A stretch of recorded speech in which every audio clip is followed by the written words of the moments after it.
কি কেমন বোধ করছেন এখন? ঠিক আছে।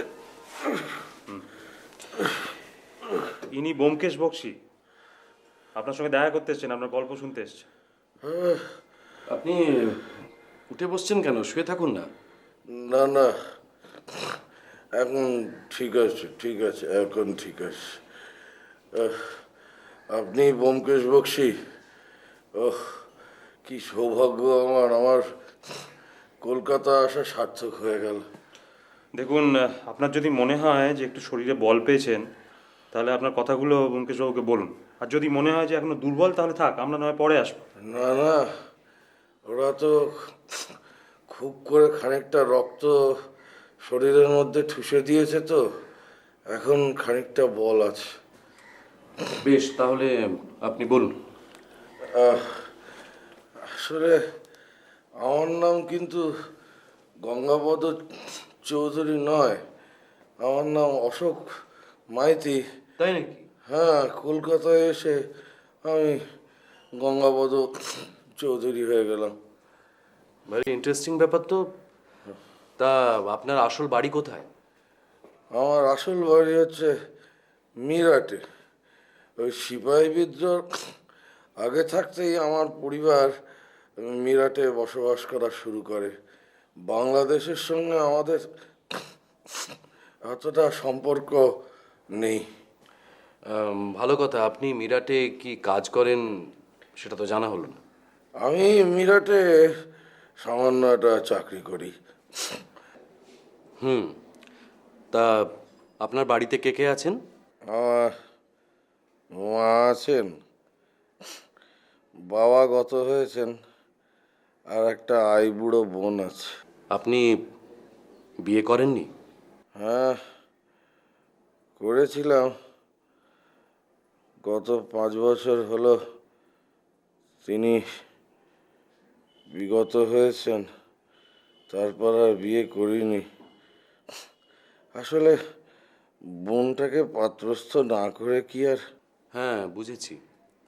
তা হঠাৎ কলকাতায় এলেন কেন? বেড়াতে বুঝি? হ্যাঁ, ওই অফিস থেকে একটা ছুটি পেয়েছিলাম, তো ভাবলাম যাই একবার কলকাতা ঘুরে আসি। এই কলকাতায় কি আপনার আত্মীয় স্বজন আছেন? না না, আমি খুব ছোটবেলায় একবার কলকাতায় এসেছিলাম, তো এবার যখন চাকরির থেকে একটা ছুটি পেলাম, তো ভাবলাম যাই, এবার কলকাতায় যাই, স্বদেশ দেখাও হবে, আমার বোনটার জন্য পাত্র জোগাড়ের একটা ব্যবস্থা হয়ে যাবে। এসব ভেবে আপনি কলকাতায় চলে এলেন? হাওড়া স্টেশনে এসে নেমেছি, বুঝলেন না। এ, একটা হিন্দুস্তানি ধর্মশালার ঠিকানা পেয়ে ভেবেছিলাম যে ওখানে গিয়ে উঠবো।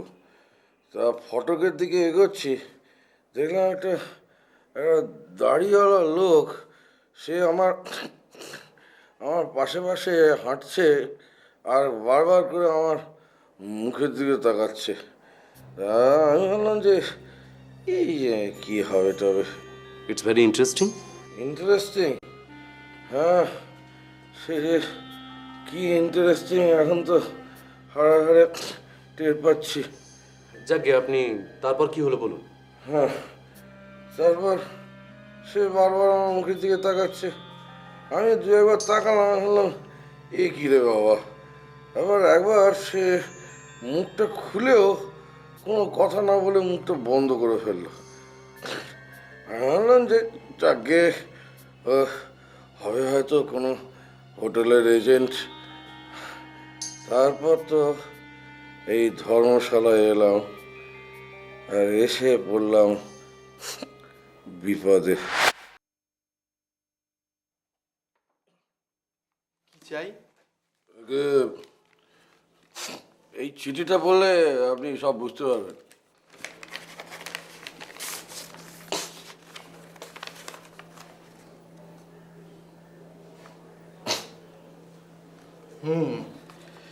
সেনবাবু আমাদের খুব পরিচিত লোক, উনি কলকাতায় আসলে এখানেই ওঠেন। তো উনি বলেছেন আপনার জন্য একটা ঘরের ব্যবস্থা করে দিতে। আগে আগে, হ্যাঁ। কিন্তু মুশকিল হলো ঘর তো এখন খালি নেই। সে কি তাহলে আপনি এখানে কতদিন থাকবেন? ওই ধরুন 1 মাস। 1 মাস? তাহলে এক কাজ করুন, আশেপাশে কোনো হোটেলে 7 দিনের জন্য ঘর ভাড়া নিয়ে নিন, তারপর 7 দিন পর আবার এখানে চলে আসবেন। সেটাই তো দেখছি, তাছাড়া তো আর কোনো উপায় নেই দেখছি। ঠিক আছে, কিন্তু আপনাদের 7 দিন পর ঘর খালি হবে তো? হ্যাঁ হ্যাঁ, সে নিয়ে আপনি চিন্তা করবেন না, ঘর খালি হয়ে যাবে। আর এখানে যে ছোটোখাটো হোটেলগুলো আছে তার কোনো না কোনোটাতে একটা ঘর আপনি পেয়েই যাবেন। আর দেরি না করে বরঞ্চ এগিয়ে দেখুন। আচ্ছা ঠিক আছে, আমি মাঝে মাঝে এসে তাহলে আপনার কাছে খোঁজ নিই। ঠিক আছে।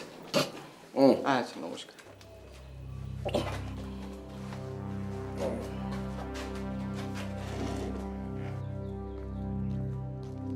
এই যে ভাই, শুনছেন?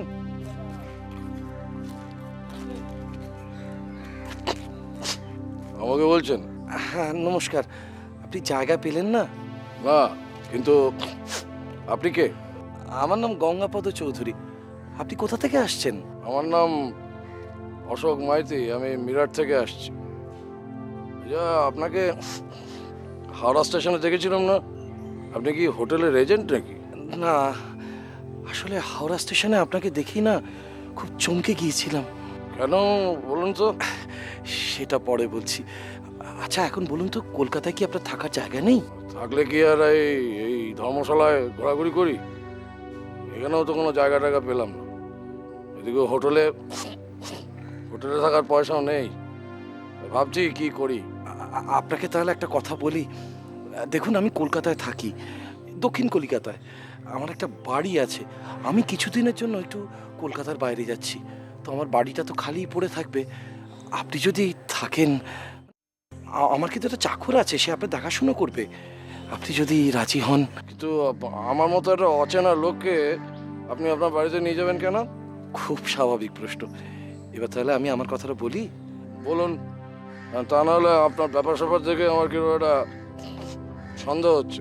আসলে স্টেশনে আপনাকে দেখেই চমকে যাবার কারণ হচ্ছে, আপনাকে দেখেই মনে হয়েছিল আপনি আমার ভাই দুর্গাপদ, যে অনেক দিন আগে নিখোঁজ হয়ে যায়, বোধহয় সন্ন্যাসী হয়ে গেছে। তাই আপনাকে দেখেই আমার কিরকম একটা মনে হলো, সেই জন্য আপনাকে বলেছিলাম। আচ্ছা আচ্ছা, সেই জন্য আপনি আচ্ছা। আপনার ওপর না আমার সেই কারণের জন্য একটা কিরকম একটা ইয়ে কাজ করছিল আর কি। আপনি যদি আমার বাড়িতে থাকেন, আমি খুব খুশি হব। হ্যাঁ হ্যাঁ, ঠিক আছে, সেটাতে আমি রাজি আছি। তাহলে তো আর দেরি করে লাভ নেই, চলুন ট্যাক্সিটা কি দিন, আপনার আপনার ব্যাগটা আমাকে দিন। আমি আমি দাদা, এগুলো খুব ভারী, আমি নিজে নিয়ে নিচ্ছি, চলুন চলুন। কিচ্ছু কষ্ট হবে না, কিচ্ছু কষ্ট হবে না, দিন দিন। আমার ভাগ্যে যে এরকম একটা কিছু ঘটবে স্বপ্নেও ভাবতে পারিনি। ওই গঙ্গাপদ আমাকে ট্যাক্সি করে নিয়ে গেল তার বাড়িতে।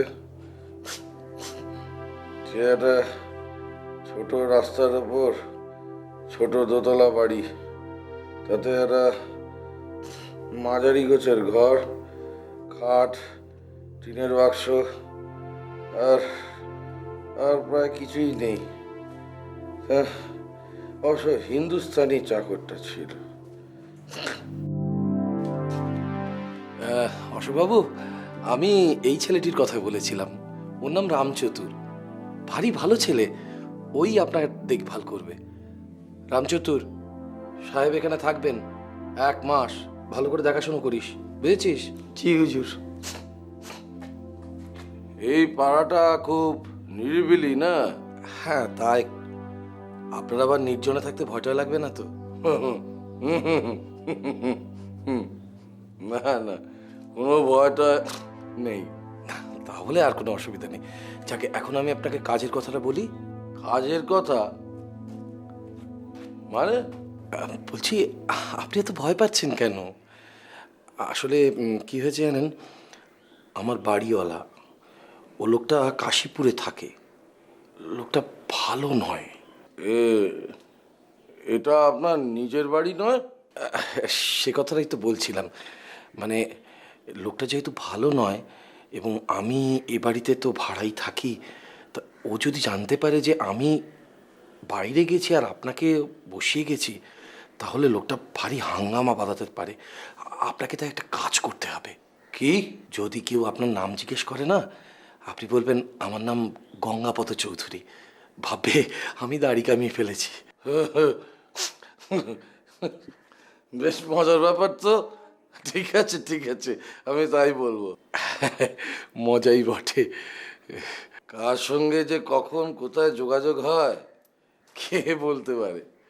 কিছুক্ষণ আগেও আমি তো আপনাকে চিনতাম না, আর এখন আমরা দুজনে একসঙ্গে দাঁড়িয়ে দাঁড়িয়ে কথা বলছি। আরে মশাই, ওপরওয়ালা কখন যে কি করেন তাকে কেউ বলতে পারে? তবে একটা কথা বলবো মশাই, আপনি নিশ্চয়ই আগের জন্মে আমার কেউ একটা ছিলেন, জানেন? তা নাহলে আপনাকে আমার এত ভালো লাগবে কেন? কে জানে, হবে হয়তো। আচ্ছা, এবার তাহলে আমি চলি। আপনার জিনিসপত্র সব ঘরে রইলো, আপনি নিশ্চিন্ত মনে থাকুন, রামচতুর আপনার দেখাশোনা করবে। আমি চলি। ঠিক আছে ঠিক আছে। চলি। ও, একটা কথা বলা হয়নি। আপনি মাঝে মাঝে না একটু ওই জানলাটা দিয়ে একটু নজর রাখবেন তো। দেখবেন লাল কোট পরা কেউ একজন চলে যাচ্ছে কিনা। যদি দেখতে পান না, তাহলে ওই তারিখটা আর ওই সময়টা একটু লিখে রাখবেন তো। হ্যাঁ, আচ্ছা আচ্ছা। আমি আজ আসি। হ্যাঁ হ্যাঁ হ্যাঁ হ্যাঁ হ্যাঁ হ্যাঁ হ্যাঁ।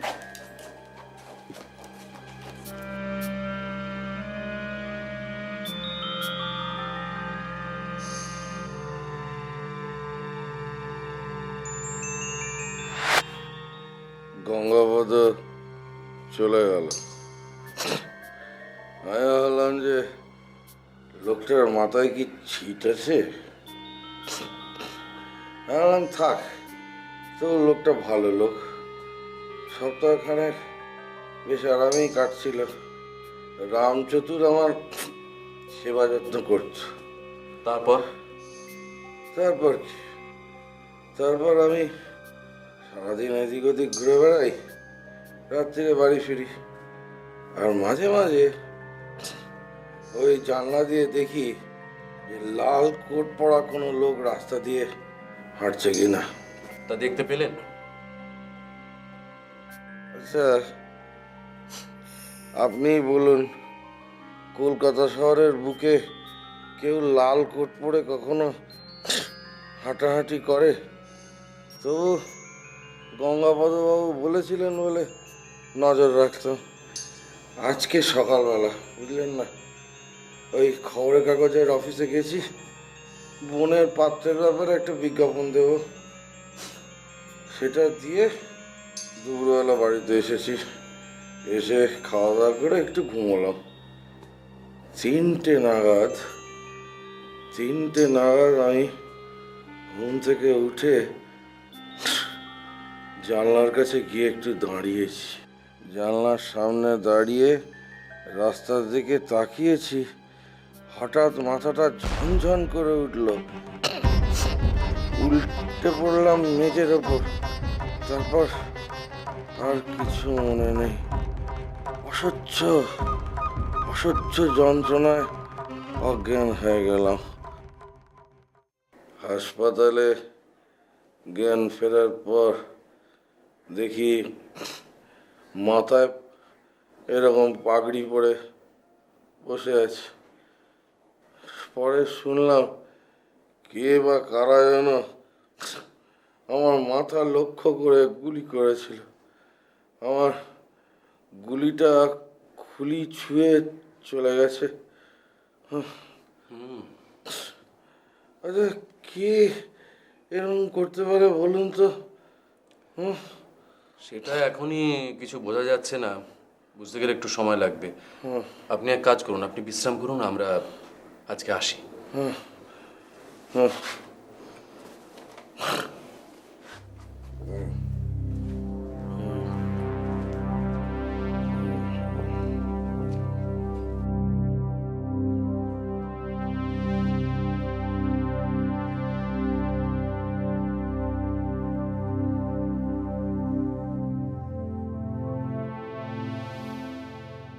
বলি সাত সকালে পা টিপে টিপে চললে কোথায়? ও বেরোচ্ছিলাম একটা দরকারি কাজে, পেছন থেকে ডেকে দিল তো। তোমার দরকারি কাজ বলতে তো ওই বইয়ের দোকানের কাজ নাকি? হতেও পারে। না, দিন দিন তোমার গতিবিধি খুব সন্দেহজনক হয়ে উঠছে। আমি ভাবছি বিকাশকে ডেকে তোমার পেছনে টিকটিকি লাগাবো, কি বল? একটা সপ্তাহ সময় দাও, বুঝতেই পারবে আমি কি কাজে বেরোচ্ছিল। এবার আর পেছনে ডেকো না, চললুম। দুগ্গা দুগ্গা।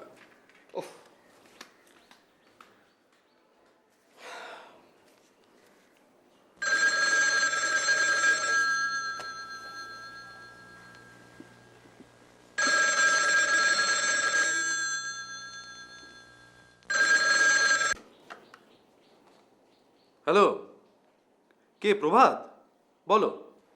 হ্যাঁ হ্যাঁ, এদিকে সব ঠিকই আছে। না না, কোনো অসুবিধা নেই, তুমি চলে আসতে পারো। না না, কোনো অসুবিধা নেই। আচ্ছা শোনো, অজিত কি তোমার ওখানে গিয়েছিল? যায়নি? হুম। না, আচ্ছা আচ্ছা, হ্যাঁ ঠিক আছে, তাহলে তুমি চলে এসো। হ্যাঁ, তাহলে আমি এখন রাখি। হুম। শুনছো? দেখো কাকে নিয়ে এসেছি। আরে রাখাল যে। উনিও গড়িয়াহাটে বাজার করছিলেন, ধরে নিয়ে এলাম। তা বেশ। তা রাখালকে দিয়ে দেখছি তুমি তোমার ওই মুটের কাজটাও করিয়ে নিয়েছো। হ্যাঁ হ্যাঁ, বসো রাখাল, বসো। আপনি বসুন তো। কি যে বলো না। আচ্ছা, উনি তো আমার কাছ থেকে থলিটা নিয়ে নিলেন। দিন আমাকে। আপনারা বসুন, আমি চা করে নিয়ে আসছি। আচ্ছা হ্যাঁ সেই ভালো, যাও। ব্যোমকেশ দা, হ্যাঁ, এই অজিত বাবুকে দেখছি না, উনি নেই নাকি? ও একটু বেরিয়েছে। সে কি এত সকালবেলা কোথায় বেরিয়েছে? জানি না গো, আমি জিজ্ঞেস করলাম, তা কোনো উত্তরই দিল না। আশ্চর্য তো, অজিতবাবু এরকম রহস্যজনকভাবে অন্তর্হিত হয়ে গেলেন, কি ব্যাপার? সত্যি রহস্য, বুঝলে। মানে আমি কয়েকদিন থেকেই লক্ষ্য করছি যে ও ওই ভোর ভোর বেরিয়ে যায়, আবার ঠিক রাত্রি 9টা সাড়ে 9টা নাগাদ ঢোকে। আর জিজ্ঞেস করলে কি উত্তর দেয় জানো? মিটি মিটি হাসি। হ্যাঁ, প্রেমে পড়েননি তো? প্রেম? শোনো, অজিতের মধ্যে ওসব প্রেম টেম বলে কিছু নেই। আরে বাবা, ওর মধ্যে যেটা আছে সেটা হচ্ছে টাকার চাহিদা। তাই নাকি? আর তাছাড়া আরো একটা কথা বলি, মানে অজিতের এই প্রেমে পড়ার বয়সটা চলে গেছে। তা অবশ্য ঠিক। কি ব্যাপার, এত হাসাহাসি কিসের? ওই অজিতকে নিয়ে কথা হচ্ছিল আর কি। ও টাকুকো।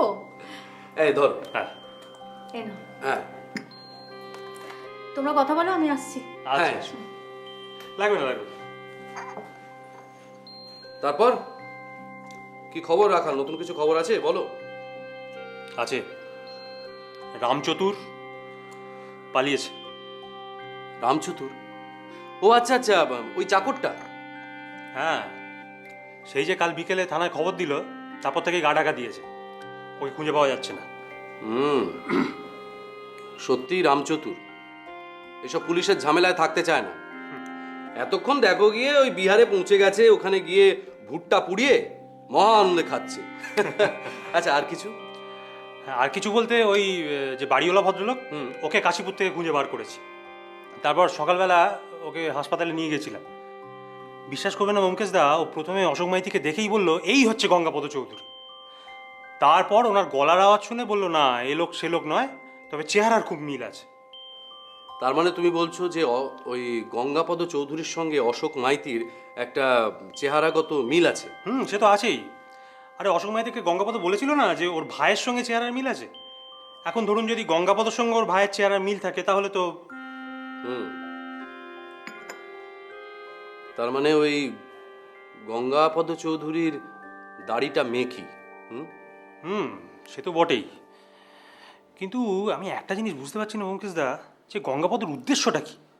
কেনই বা অশোক মাইতিকে নিজের ঘরে এনে তুললো? কেনই বা নিজের নামটা ওকে দিল? মানে এর কারণ কি হতে পারে বলুন তো? না না রাখাল, সত্যি চিন্তার বিষয়। আমার মনে হচ্ছে যে আসল গঙ্গাপদ চৌধুরী নিরুদ্দেশ হয়েছে। আচ্ছা রাখাল, গুলিটা কোথা থেকে এসেছিল কিছু জানা গেছে? হ্যাঁ, ওই সামনের বাড়ি থেকে। মানে ওই রাস্তার ওপারে একটা পোড়ো বাড়ি আছে না, মানে ইদানিংকালে ওই বাড়িতে কেউ থাকে না, সেই বাড়ির দোতলা জানলা থেকে কেউ গুলিটা করেছিল। সেই পোড়ো বাড়ির ঘরে কতগুলো তাজা আঙুলের ছাপও পাওয়া গেছে, জানেন ব্যোমকেশ দা। কিন্তু দুঃখের বিষয় হচ্ছে এই যে কার আঙুলের ছাপ সেটা শনাক্ত করা সম্ভব নয়। এতক্ষণে রহস্যটা কিছু পরিষ্কার হলো? দেখুন, সে আমি কি বলবো বলুন তো, মানে গঙ্গাপদ চৌধুরীর দাড়িটা যে নকল এটা তো আমার কাছে পরিষ্কার, কারণ এই কথাটা ওই বাড়িওয়ালা ভদ্রলোকই আমাকে বলেছেন। আমি ওকে জিজ্ঞাসা করেছিলাম, তাতে উনি বললেন যে উনি কোনোদিনই গঙ্গাপদ চৌধুরীর গালে দাড়িগোপ কিছু দেখেননি। কিন্তু আমার প্রশ্ন হচ্ছে, তাহলে লোকটা ছদ্মবেশ নিয়ে ঘুরে বেড়ায় কেন? এর একটা কারণ এও হতে পারে রাখাল, যে সে ছদ্মবেশ ধারণ করে কোনো একটা গুরুতর অপরাধ করতে চায়। তারপর একদিন হাওড়া স্টেশনে সে অশোক মাইতিকে দেখে যে অশোক মাইতির চেহারার সঙ্গে তার চেহারার একটা অদ্ভুত মিল। তাই তাকে কোনো রকমে ভুলিয়ে ভালিয়ে ঘরে নিয়ে আসে, তারপর নিজেই গা ঢাকা দেয়। আর ব্যোমকেশ দা, এও তো হতে পারে, ধরুন এই যে আপনি বললেন গঙ্গাপদ চৌধুরী, এই হয়তো অশোক মাইতিকে সামনের থেকে গুলি করেছিল। মানে ও চেয়েছিল যাতে অশোক মাইতি মরে গেলে সবাই ভাবে গঙ্গাপদ চৌধুরী মারা গেছে। তাও হতে পারে। হয়তো এইভাবে সে জীবন বীমার টাকা আত্মসাৎ করার তালে ছিল। তাহলে এখন প্রশ্ন হচ্ছে, ওই গঙ্গাপদ চৌধুরীর পরিচয় এবং বর্তমান ঠিকানা আমরা কিছুই জেনে উঠতে পারিনি, তাই তো? তা তো পারিনি, কিন্তু এও তো জানতে পারিনি যে আমি যেটা বললাম, মানে গঙ্গাপদ চৌধুরী অশোক মাইতিকে মারতে চেয়েছিল। মানে আপনি যেই মাত্র বললেন না যে জীবন বীমার টাকা, তা জীবন বীমার কোনো কাগজ তো ওর আলমারি থেকে পাওয়া যায়নি। আচ্ছা, মিরাটে কোনো খোঁজ খবর নেওয়া হয়েছে? হ্যাঁ, মানে আমি নিজে অশোক মাইতিকে দিয়ে ওর মায়ের কাছে টেলিগ্রাম পাঠিয়েছি, অবশ্য জবাব কিছু আসেনি। ব্যোমকেশ দা, আপনি অশোক মাইতিকেও সন্দেহ করেন নাকি? দেখো রাখাল, অশোক মাইতিকে বাইরে থেকে দেখলে খুবই সাদাসিধে ভালো মানুষ বলে মনে হয়। হয়তো সে সত্যি কথাই বলছে, কিন্তু তার সত্যতা প্রমাণের ক্ষেত্রে তো কোনো যুক্তি নেই। আর কে দেখেছে? একমাত্র রামচতুর। তা রামচতুরই তো নেই, সেই তো গা ঢাকা দিয়েছে। আচ্ছা, ওই গঙ্গাপদ চৌধুরীর ওই কি ফ্যাক্টরিতে কাজ করতো? হ্যাঁ, ওই ইয়েতে, এই কলকাতার দক্ষিণে একটা ফ্যাক্টরিতে লোহার। দাঁড়ান, আমি নামটা লিখে রেখেছি। আচ্ছা, দেখো তো। ওটার নাম হলো এই তো দেখুন না, scrap iron and steel factory limited. আচ্ছা, তা ওইখানে খোঁজ খবর নিলে কিছু তো জানা গেলেও যেতে পারে। ঠিক বলেছেন। তাহলে ওখানে গিয়ে আপনি আমার সঙ্গে যাবেন? আমি? হ্যাঁ, যাওয়া যেতে পারে। তাছাড়া ঘরে বসে থাকার থেকে বাইরে একটু ঘুরে ফিরে বেড়ালে শরীর স্বাস্থ্য ভালো হয়। হ্যাঁ, সেই ভালো। তাহলে আমি একটা কাজ করি, আমি বাড়ি গিয়ে একটু তৈরি হয়ে আসি, যাওয়ার পথে আপনাকে নিয়ে চলে যাব। বেশ, হ্যাঁ তাহলে এসো। হ্যাঁ, সেই ভালো। আসছি আমি। হ্যাঁ।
এরকম আরও অনেক সিনেমা দেখতে হলে ডাউনলোড করুন ক্লিক অ্যাপ।